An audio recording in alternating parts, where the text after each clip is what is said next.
Oh my god, this is the scariest game I've ever played. You can see by my soy face in capital letters. Nah, I'm just joking.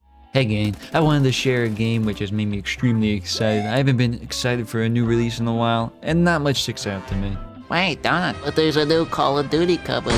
No, I do not care about COD or its children. My taste for new game releases has gone sour over the years, especially AAA ones. Luckily, this video is going to present to you a game I'm very optimistic about. I was hesitant about the new Outlast Trials. After all, us consumers have been hurt many times. However, this is the most fun I've had in quite a while. Let's dive into what makes this game so promising. Now, in case you were born yesterday, I have to share some information with you all. First impressions are everything. What do you have? I'll take. It sets the tone for how the audience will feel about any product. What are you all looking at? The show wasn't that good. This game nails the first impression like a Roman with a cross. The intro is a confident step forward for Outlast, showing great graphics and interesting story concept, and of course, some scares. We are a homeless man. So for a lot of you, nothing has really changed here. The intro is familiar to the original Outlast game, yet somehow quite refreshing. Anyway, then we get some pretty cool goggles on our noggin and thrown into our Fallout character customizer. Say that 3 times fast. I like how, detailed, it's not just really basic haircuts too, some more actually detailed haircuts. With the kind of stuff you would actually have. I was actually surprised by how many options we had for our characters, considering it's not an important feature for a game like this. Once we finish decorating our homeless meat sack, we start the tutorial. This guide isn't just information streamlined into your brain. It lets you learn the game naturally, as it should. It opens up possibilities of lore, but doesn't need the player to actually care. The map looks great and serves as both a tutorial and a way to convey the world building. Your objectives are essentially you giving up your own life, releasing all grasps of personal belonging and individuality, just like working at McDonald's. While in this process, you are introduced to an antagonist, a very interesting one indeed. She chases you around the hallways while you complete objectives, much like the original Outlast games. Once you complete your objectives and escape, you can finally reach the hub world. Okay, so the hub area is actually really good. You have customization over your character as well as your room. Come here. You like my decoration? Yeah. From what I saw so far, there were no microtransactions. I can finally rest peacefully. No f***ing microtransactions. Even if there is in the future, there seems to be enough earnable cosmetics available anyway. Plus, they are really cheap. It doesn't seem like a huge grind to get what you want. Dude, look at what you can customize. This shit looks awesome. You in your room? Yeah, go in your room and go to customize. What's up? I'm looking at all the outfits. What? I have to break your neck. The hub allows you to meet random players, which scared the absolute shit out of me because I didn't know this information beforehand. Oh, what the fuck is that? Other people are just walking in. Yeah. What? The hub world. That's wild. I mean, goddamn, I haven't even started the match yet. I'm already getting the shit scared out of me. Personally believe in the future there will be more content in the hub based on the layout alone. Ideal had a very good explanation on why there's probably more content coming. You see the pharmacy in the beginning when it says closed? This says closed too. This guy definitely is like a trader or something like that. I would agree with him and say that it's probable that there will be more content in the future, and likely some form of quest giver.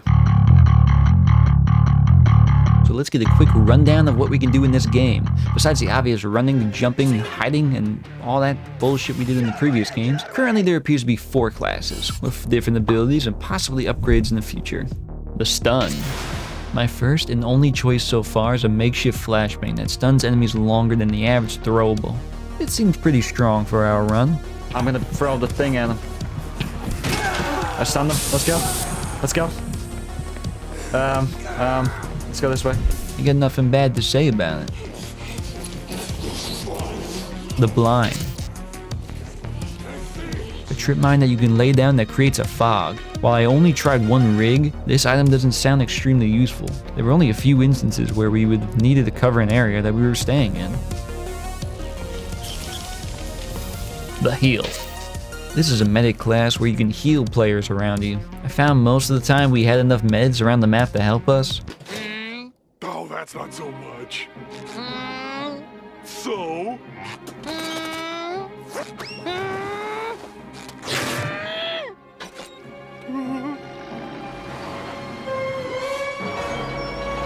Perhaps in the 4-man lobby or harder difficulty, this would be more useful.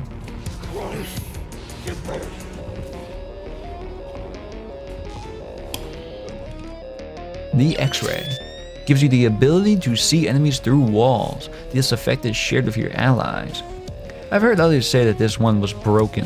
However, Ideal used it, and we both didn't seem to get much value from it. Maybe we need more practice to understand it.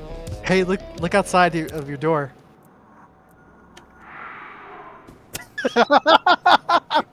You fucking dick! As for items, there are batteries of different sizes for your night vision, a lockpick to open up containers, an antidote to cure fear, an adrenaline shot, that is exactly what you think, a syringe to revive players, and a rig charger to instantly recharge your ability.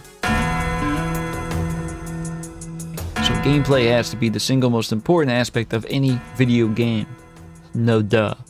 I've played games with great stories, but bad gameplay, and vice versa.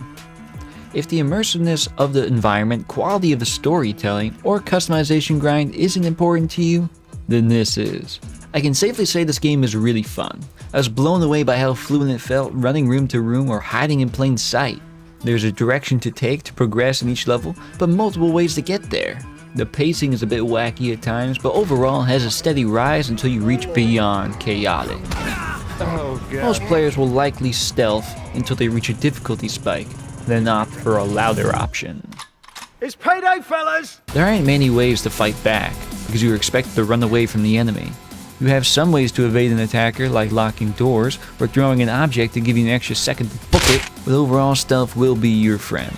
Utilizing hiding spots, piles or bricks as distractions, and quick wits, you can completely avoid danger.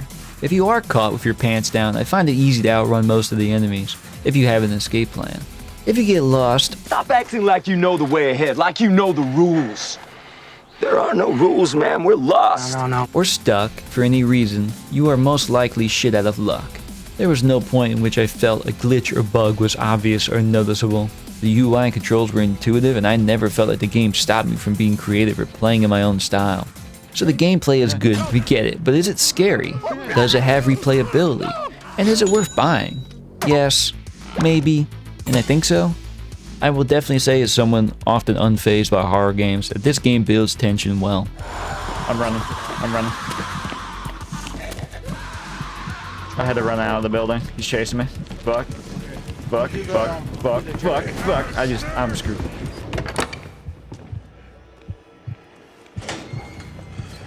Yeah, I think you're fine. You can look to my locker. You're checking the middle locker between us. Oh No. my god.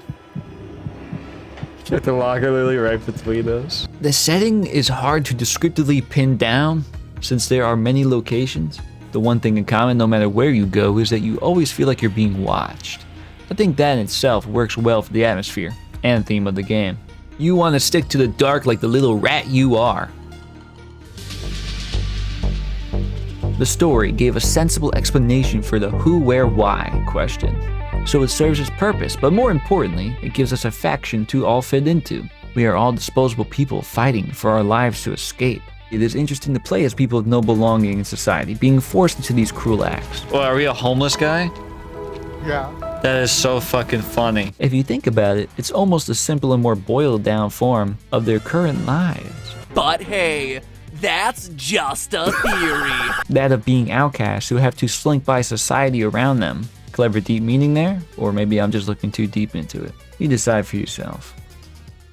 Well, I'm very late to finishing this video, which I had started all the way back in November of 2022, but I'm just happy to finish it anyway. This video was originally meant to release around the time when Outlast was originally coming out, but things just didn't work out that way. I'm just happy it's done now. I'm sick. I'm finally finishing this. My birthday's coming up. I'm moving on to my next project. So allow me to insert reasons 1, 2, and 3 for why I wasn't here. Number 1, I was getting kicked in the balls. Number 2, getting kicked in the balls again. And number 3, getting kicked in the balls yet again by life. I was just getting my balls just absolutely hammered by life. But I survived, and I'm here, and I'm going to make it back. But not really, because I don't commit to anything. Oh, by the way, the video is still good. The core mechanics of the game haven't really changed, and it's still pretty fun and worth the money. I just want to post this mainly for goose and laughs, and hopefully somebody enjoyed the video. Anyway, have a good one.